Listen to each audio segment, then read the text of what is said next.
I recently got the chance to stay at the Inn at 500, located in the heart of downtown Boise. With complimentary drinks at check-in and spacious luxe penthouses and suites, it's an ideal spot for celebrations and your visitors. It was the perfect place for me and my husband to sneak away for a little staycation. We loved the cozy fireplace in our room and the balcony with gorgeous views of the city skyline, where we shared coffee in the morning. Ready to plan an unforgettable Boise stay? Book now at innat500.com. Today on CityCast Boise. The temps are dropping, but we've got just the thing to keep you cozy. Soup season is here. We're revisiting our guide to Boise's best bowls, featuring rich broths, stews, and all the local favorites. Contributor Minerva Jane and our executive producer Frankie Barnhill have cooked up a list of the hot and hearty spots you won't want to miss. It's Wednesday, January 22nd. I'm Lindsay Van Allen, and this is what Boise's talking about. Minerva, thanks for coming back on CityCast Boise to talk about soup. Well, thanks, Frankie. Thanks for having me. I'm excited to talk about soup in Boise. I honestly think it's so funny because that you wouldn't think that it would be something people get excited about, but I truly am so excited to talk about soup. And I think it's because it's a meal that is underappreciated in some circles, I would guess. What do you think? I think so too, because I don't necessarily consider myself like a soup girly. Like I don't go to a restaurant and with the idea that, oh, I'm going to have soup tonight. But lately, like, part of the whole, it's been winter time and I've been like really in a soup mood. I've been like, I've actually had some really good soup in Boise. And I really don't ever think about how it could be like a fun and special meal. Was it that previously you mostly thought of as like an appetizer or a side dish to a meal? Or you're just like, why would I go to a restaurant for soup? I can make that at home. I grew up with sort of a man-child father, and the only soup that I feel like I was ever exposed to was like Campbell's bean with bacon soup because that was his favorite, right? And like that is not anything to get excited about, right? That is rough. Yeah. Sometimes mom would make a potato soup or a stew or something, and that was great. The kinds of soups that I make myself now as an adult are like a little bit more sophisticated than that. And so, I've always just thought of it as like, okay, I'm going to go to a restaurant. I'm going to treat myself. So I'm going to look at the menu and I'm going to plan out what I want. And I never think about soup unless it's like just part of the, the meal. Like it's just going to be part of the side, right? Yeah. Yeah, but to think of it as like it deserves it's an entree. It can be, and perhaps it even should be. Before we get into the main categories, I want to ask one, because maybe someone's listening to this and they're feeling a little under the weather, and soup, of course, is one of the first things you think of when you're not feeling well. Do you have a recommendation? Is there a local spot specifically for someone who might be feeling the chill, has a fever perhaps, or is getting over the flu? Someplace you like to order to really warm you up when you're not feeling well? See, I'm not a big chicken soup person. Okay. Like chicken noodle soup person, which I know a lot of people are, and it's like a classic go-to, and it's so good for you when you're sick. But if I can get my hands on it, and if I'm not feeling well, I like to get the avocalemino soup from Sophia's Greek Bistro. Ooh. It's tangy lemon, and they put lots of vegetables in there, and they like temper the egg so it's very silky because it's an egg lemon soup, right? So I feel like I'm getting nutrients that I want without having to do like a big chunky, super thick soup. And Sophia's, they do a couple of different veggie soups. They alternate them. They've got that, and they've also got a really good lentil soup. So either one of those really hits the spot if I'm not feeling good. But if I get my hands on the avocalemino, that's the one I'm going with. Oh my gosh, that sounds absolutely perfect. Yeah, I mean, chicken noodle soup has its place and is definitely a go-to for plenty of folks. But I like that kind of that was a good little curveball. I wasn't expecting that.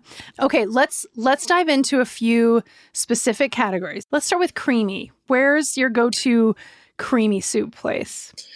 My go-to creamy soup, and it's a true classic, I think, is, and this sounds bougie as can be, but I'm just wild about the lobster bisque with the sherry and creme fraiche at Ooh. Chandler's. And Oh. it's like, okay, I'm going to be so naughty and it's going to Yeah. be creamy and delicious. And it's like, okay, you Yeah. don't, that's not something you're having every day for sure. But Who says you can't get your calories through soup? You definitely can with that. Yeah. yeah, for sure. And plus it's like, okay, I'm going to sneak some of that I'm going to get that sherry in there too. So Oh, I'm also going yeah. to feel that little rosy glow Mm-hmm. of just a little booziness, not too much. What Oh, about you? Do man. you have a favorite creamy You know what? kind of soup? I would say probably, and it's a favorite of a lot of people's, but the creamy tomato soup at Lemon Tree, the creamy tomato Mm. basil soup, I absolutely do love it. It's like it's not too on the creamy side, but it definitely still has that creamy texture. And then also, I guess I like creamy tomato basil soups because Zeppoli's too in downtown. I've definitely had craving for that. Plus, of course, like, endless bread. So you can't go wrong with that. I think tomato soup is such a comfort food too. Like, Absolutely. it's got nostalgia. Yes. And it can be an adult kind of soup now. It doesn't have to be like grilled Yeah. cheese and tomato soup, but it still gives you that warm kind of feeling. Yeah. I always love a little extra pepper and spice in mine too, as an aside. If it's got a little zing to it, I'm especially into it. I do too. I like a little kick. I think it's also worth mentioning that the Basque Market has got a great mushroom bisque from time to Ooh, time. yum. So that's another kind of creamy soup, and I love mushrooms, so that's worth mentioning, I think, too. Fabulous. We're definitely going to talk more about the Basque block later too. What about, let's do the brothy category, a brothy soup. Where do you go for that? I don't like too thin of a soup. I don't like a super brothy soup, but I will say that I really enjoy the borscht at Alyonka. Ooh. Hmm. And it is their vegetarian option there for soup. And I like it's got a little bit thicker pieces of beets and things in it. And so it's a little bit heartier with more of a broth than borscht normally seems like it's going to be. And then with the sour cream, and they serve it with these, with toast, and it's delicious. And Mm. I like to get it on the side with the like caviar blini platter. So I like to Nice. pop it. Yeah, and they're Ah, so welcoming and so sweet there at Alyonka. So it's a little gem, and they're sort of like picking up. Like people are really catching on to them. Definitely worth it.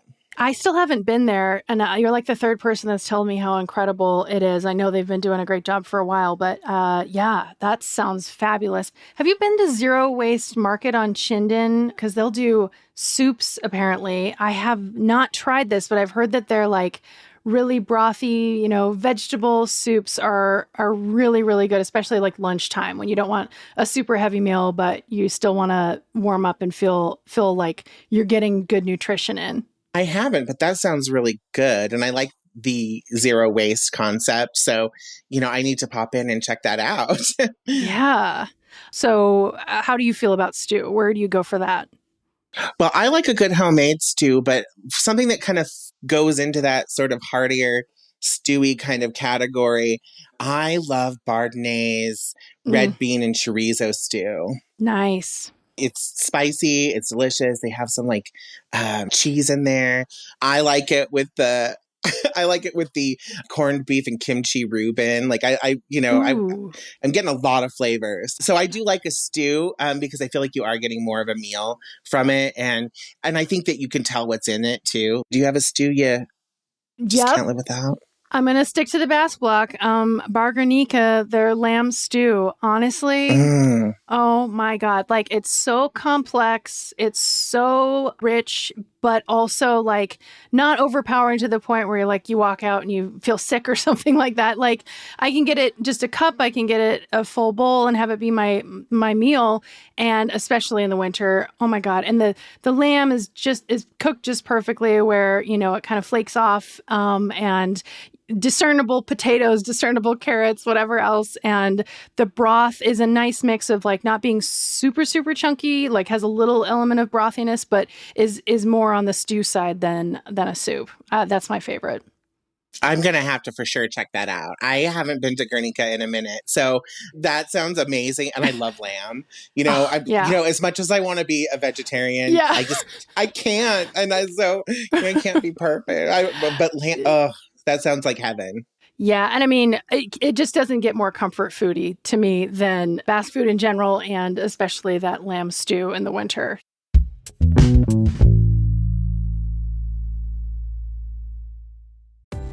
Do you plan your vacations based on whether you can speak the local language? With Babbel, language no longer has to be the barrier.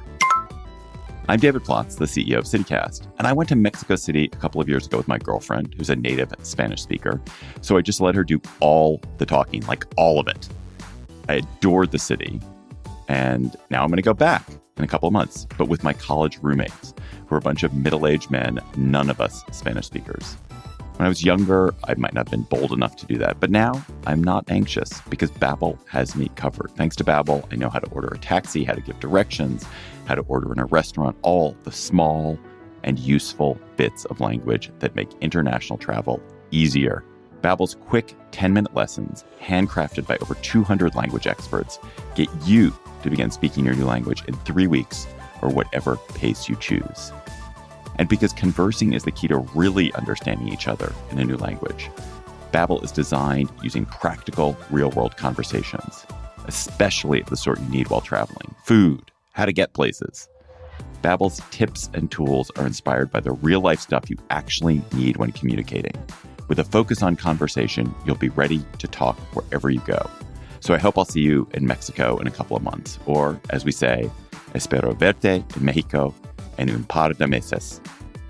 So let's get more of you talking in a new language. Babbel is gifting CityCast listeners 60% off subscriptions at babbel.com/citycast.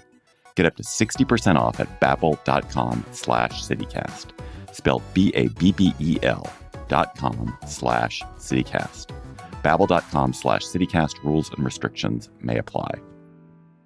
Don't miss out on the last few weeks of football action with Prize Picks, the best place to win cash while watching the playoffs. The app is simple. Pick more or less on at least 2 players for a shot to win up to 1,000 times your cash. Download the Prize Picks Daily Fantasy Sports app today and use code FIELD and get $50 instantly when you play $5. That's code FIELD on Prize Picks to get $50 instantly when you play $5. You don't even need to win to receive the $50 bonus. It's guaranteed. Prize Picks, run your game. Must be present in certain states. Visit prizepicks.com for restrictions and details. Pho and ramen, of course, those are super popular these days. Do you get into that too? I have a little bit, but I am by no means a connoisseur. I just sort of forget about that. Talk about brothy, like a good brothy pho on a cold, wet winter's day is really, it's like a hug. I mean, I think Pho Nouveau in downtown, they do a great job, especially during COVID. We did a lot of takeout of Pho Nouveau.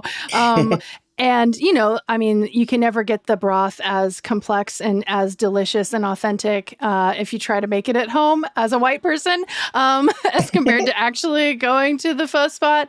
And I absolutely love it. And I love it spicy. So I'm going to add lots of jalapeno. Honestly, I that's kind of my go-to sick food when I'm not feeling well. It just really, really helps my throat, especially. Another one I also like. There's a Thai restaurant. It's by Target. It's off Milwaukee. It's called Bangkok Thai. And their tom yum soup, it's like a spicy hot and sour tomato-based soup. And that's also incredibly good. Now, I've had pho at Pho Nouveau, and it's so good. So I have had it there, and I like that place a lot. I have a friend who lives in Denver now, and whenever he comes to town, it's like, we're going to Pho Nouveau. So you triggered that memory for me. But kind of in the same as the Bangkok Thai, I think my favorite soup in Boise is Chiang Mai's Tom Kha Kai soup. Ooh. Now, that's spicy and delicious, and it's chicken, and it's got coconut and mushrooms and chilies and galanga, and it's delicious. It's like one of those soups where it's like I could just get a bowl, but I think I have to get the whole big thing pot. The carton. Yeah. Yeah. Yeah. And if I were by myself, which thankfully I've never just had it on my own, I would probably just tip it up and drink it like greedily, like water at 3 a.m., where it's just like spilling all down. I mean, it's like, it's so good. It's so good. It's sinful. Okay. I haven't tried that one yet, so that's definitely going to be on my list. But I'm glad that you brought that one up. That's great. So that's your very favorite. Are there any other like honorable mentions? Any place you can't live without if you're craving soup out and about in town? You need to pop in to Atavola, and hopefully you can get their watermelon gazpacho. Ooh, divine. It's absolutely delicious. Watermelon, is it sweet? Like, how does it taste? I've never had this. Well, but watermelon is like not overly sweet. So it's not like a super sweet, sugary gazpacho. I mean, it's got a little bit of spice to it. Okay. It's like cold and refreshing. It's like, I mean, you could almost just put it in a glass and drink it. It's like, is it a smoothie? Yeah. It's almost a smoothie. I mean, gazpacho almost is a smoothie anyway. But I mean, it's like, it's hard to describe it like, with words. It's like, I just want to like shove it in front of you and be like, here, have this. But I mean, you have to like watermelon, right? I mean, you gotta be down for whatever the base of the soup is, whether it's a hot soup or a cold soup. Yeah. For sure. Is there any soup you could just eat for the rest of your life? Is that the one probably between that and the Chiang Mai one you mentioned? If I had to choose two over what we've gone over, it would have to be Tom Kha Kai from Chiang Mai or the Avgolemino soup. I just love it so much. I just love that lemony tartness. What about you? If you had to choose one forever, for eternity? Yeah, I think I'll go back. It's the lamb stew at Guernica. I really, really, really just feel like they've got something special there, and it never misses. It's always what I want when it's cold out. I'm not eating it in the summer, so it's also that it's a little bit of the scarcity mindset. You only want to have it a little bit throughout the winter, so I think that adds a little bit to it. Okay, so we've mostly been talking, we've talked about all the places to go and try in Boise, encourage everybody to go check these places out. But you've started making soup at home, or you're getting pretty into it, I understand. Yeah, well, I have been really kind of exploring that. And I've always had a couple soups that I've made. So I've really been into my Hop and John, which is more like it's a little bit thicker than, or soupier than like normal Hop and John is, which tends to be a little bit drier. But yeah, I've been making it a lot more. Okay, so what tips do you have? Are there certain tools that people need if they want to make their own soup? Or, I mean, part of the beautiful thing about soup is it should be pretty straightforward, although you can make it more complex if you want to as well. Well, I think that you need a good pot. You need a big pot because you are always going to have more soup or more ingredients than you think that you're going to have to put in it. So you really need room. So if you think the pot is like big enough, it's probably not quite big enough. You probably need a little bit bigger, because a whole head of cabbage or whatever is going to really take up a lot of space. And I think that if you're going to make your own soup, if you can at all make your own stock, do it, because it does make such a difference. But like, if you really get creative with your ingredients, you can do a store-bought stock just fine. There's no reason that soup should have to be, like a laborious days-long process either. It can also just be easy. What are the tips you have, or like, what's a tip or a soup for a beginner if they want to start something out, or something that you started with? I have been accused of being maybe a little extra in my life. No. Yeah, I know. I'm glad you're sitting down for that revelation. So my mother has this fabulous set of cookbooks. And so when I was like a teenager, I was like, I'm going to make this soup because it sounded so good. So I don't know how to do simple. Like my signature soup is champagne lemon soup. It's a dessert soup, and it's wow. and it's tempered and silky and smooth and delicious and sweet and whatever. And so I was tempering the first soup I ever made from scratch. I was tempering eggs. So I don't and I'm not saying I'm like a gourmet cook or anything, but like for a simple soup, I just if you're just going to begin and do a simple soup, get one of those basic cabbage soup recipes. It's got all sorts of vegetables in there. And then you can just add whatever protein you want to it. And it's so easy to just throw together and just sort of, you don't have to start out doing the fancy stuff. You can buy your chicken stock, or you can buy your veggie stock or your broths. Once you realize how easy soup can be and how forgiving soup can be, then it like opens up how creative you can get with it. Yeah. So don't be scared of soup. It's super easy. It's super easy. It's super simple. The tempering eggs thing as your first soup is definitely a reaction to the canned bacon and bean soup that you had as a kid. It sounds Absolutely. like. I was living out in Emmett, crying out for something fancy. Yes. Just like longing and desiring something fancy that didn't have gastro effects that were undesirable. I wanted to be, I wanted something refined. Yes, sophistication in your soup. Fair enough. That's right.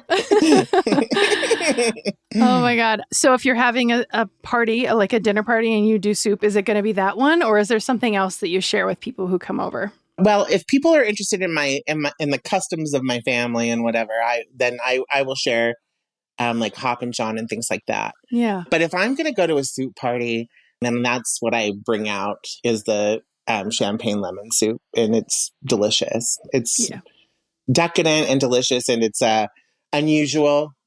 So people are not expecting it. Yeah. Because you can have soup for dessert. You can. And it's not just like I remember I went to a soup party once and I brought it, and someone was like, well, you're not just going to bring like a pot of melted chocolate, are you? I'm like, no, that's like a midnight, midnight shamey is a pot of melted chocolate, right? Well, I can't wait to one day, hopefully in my future, get to sample your dessert soup. Thank you so much, Minerva, for sharing all of your soup takes, hot and cold, I guess. Yeah, thank you. And thanks for your tips. I can't wait to try some of these out that you love, and hopefully they'll become fast favorites of my own. That's all for today here on CityCast Boise. If you enjoyed the show, why not tell a friend about us so they can get some good soup too? We'll be back tomorrow morning with everything you need to know about Boise's first outdoor electronic music festival. You won't want to miss it.